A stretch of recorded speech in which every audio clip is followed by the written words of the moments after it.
ఓం సదాశివసమారంభాం వ్యాసశంకరమధ్యమాం అస్మదాచార్యపర్యంతాం వందే గురుపరంపరాం.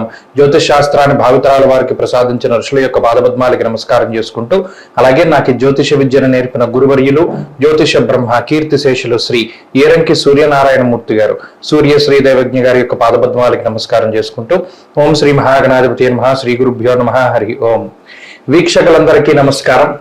మే నెల 19వ తారీఖు లగాయితూ మే 25వ తారీఖు వరకు ఉండేటువంటి గ్రహగతుల ఆధారంగా ద్వాదశ రాశుల వారికి ఈ వారం ఏ విధమైనటువంటి శుభాశుభ ఫలితాలు కలగబోతున్నాయో ఈ కార్యక్రమం ద్వారా తెలుసుకుందాం. అందులో భాగంగా ఈ వారం ఉండేటువంటి గ్రహగతులను గమనిద్దాం. ఈ వారంలో మేష రాశి యందు బుధ గ్రహం సంచారం చేస్తూ ఉండగా, వృషభ రాశి యందు రవి, శుక్ర, గురు గ్రహాల యొక్క సంచారం జరుగుతూ ఉన్నది. అలాగే కేతువు కన్యా రాశి యందు, కుంభమందు శనేశ్వరుడు, మీన రాశి యందు రాహుకుజుల యొక్క సంచారం ఉండగా, చంద్రుడు ఈ వారంలో కన్యా, తుల, వృశ్చిక రాశుల యందు సంచారం చేయబోతూ ఉన్నారు. ఇటువంటి పరిస్థితుల్లో ద్వాదశ రాశుల వారికి ఏ విధమైనటువంటి శుభాశుభ ఫలితాలు కలగబోతున్నా తెలుసుకుందాం. అందులో భాగంగా కర్కాటక రాశి వారికి ఈ వారం సానుకూలమైనటువంటి గ్రహస్థితి గోచరిస్తూ ఉన్నది. ప్రత్యేకించి లాభస్థానంలో ఉన్నటువంటి శుక్రుడు, రవి, గురు గ్రహాల తాలూకు శుభ ఫలితాలు ఈ రాశి వారికి వస్తూ ఉండగా, చంద్రబలంతో కలుపుకొని 4 గ్రహాల తాలూకు శుభ ఫలితాలు ఈ రాశి వారికి రానున్నాయి. ప్రత్యేకించి ఆర్థిక పరమైనటువంటి విషయాలను పరిశీలన చేస్తే, ఎప్పుడైతే గురుడు లాభస్థానంలో ఉన్నారో, రవితో కలిపి ఉన్నారో, శుక్రుని యొక్క యుతి కూడా ఉన్నదో, ఆర్థికంగా కర్కాటక రాశి వారికి ఏ విధమైనటువంటి సమస్య కూడా ఈ వారం కనబడడం లేదు.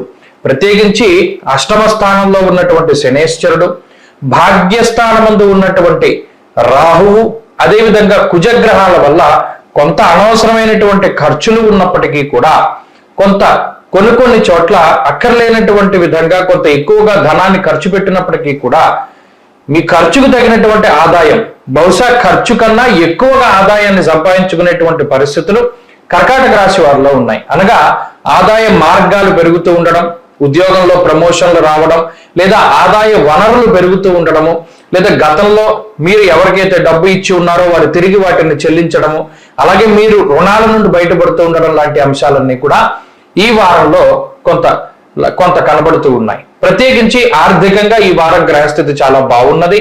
ఇక కుటుంబపరమైనటువంటి విషయాల్లో కర్కాటక రాశి వారికి ఈ వారం చాలా పురోగతి కనబడుతూ ఉన్నది. కుటుంబ సభ్యుల మధ్యలో ఉండేటువంటి అటు దాంపత్య జీవనంలో ఉండేటువంటి సమస్యల దగ్గర నుండి కుటుంబ సభ్యుల మధ్యలో ఉండేటువంటి తగాదాల వరకు అవన్నీ కూడా మెల్లిమెల్లిగా అవన్నీ సమసిపోవడానికి, కొంత సామరస్యపూరితమైనటువంటి వాతావరణం రావడానికి, కుటుంబంలో ప్రశాంత వాతావరణం రావడానికి అవకాశం ఉంటుంది. మాట పట్టింపుల నుండి బయటపడతారు. అలాగే ఆరోగ్యపరమైనటువంటి విషయాలను కనుక పరిశీలన చేస్తే, దశమంలో బుధగ్రహం సంచారం చేస్తూ ఉన్నారు. అష్టమంలో శనేశ్వరుని యొక్క స్థితి, ఈ వారం మధ్యలో చతుర్థ చంద్రుడు. దీనివల్ల అజీర్తికి సంబంధించినటువంటి సమస్యలు అధికంగా వస్తాయి. అనగా ఉదర సంబంధమైనటువంటి వ్యాధులు, స్కిన్ ప్రాబ్లమ్స్, చర్మ సంబంధమైనటువంటి సమస్యలు, అలాగే అనుకోకుండా ఏదైనా బల్లి మీద పడుతూ ఉండడం, శాలిపురుగు పాగుతూ ఉండడం, జర్రెలు లేదా ఎలక మీ కాలు మించి వెళ్ళడం, ఇలా చిన్న చిన్న సరీసృపాలు లేదా చిన్నపాటి జంతువులు, వాటి వల్ల ఏదైనా అసహనం లేదా ఇబ్బంది కలగవచ్చేమో కానీ దానికి మించినటువంటి ఇబ్బందులు ఏవి కూడా కనబడడం లేదు. ఆరోగ్య పరిస్థితులు కూడా ఈ వారంలో కొంత అనుకూలంగానే ఉన్నాయి. కొంత ఈ చెప్పినటువంటి అంశాల పట్ల జాగ్రత్తగా ఉండాలి. అలాగే ఈ వారంలో వృత్తి, ప్రవృత్తి, వ్యాపారం లాంటి విషయాలను కనుక పరిశీలన చేస్తే ఆ విషయాల్లో చాలా ఎదుగుదల గోచరిస్తూ ఉన్నది. వ్యాపార లాభము, ఉద్యోగంలో ఎదుగుదల, స్థిరత్వం లాంటివి కనబడుతూ ఉన్నాయి. విద్యార్థులకి ఈ కాలం పూర్తి స్థాయిలో అనుకూలంగా ఉంటుంది.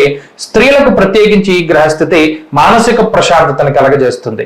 కర్కాటక రాశి వారి ఈ వారంలో మరింత అనుకూలమైనటువంటి ఫలితాలని సాధించడానికై కాలభైరవ ఆరాధన చేస్తూ ఉండడం చెప్పదగినటువంటి సూచన. ఈ వారంలో కలిసొచ్చేటువంటి రోజు శుక్రవారంగా చెప్పవచ్చును. అదృష్ట సంఖ్య 1, అదృష్ట వర్ణము తెలుపు. తదుపరి సింహరాశి.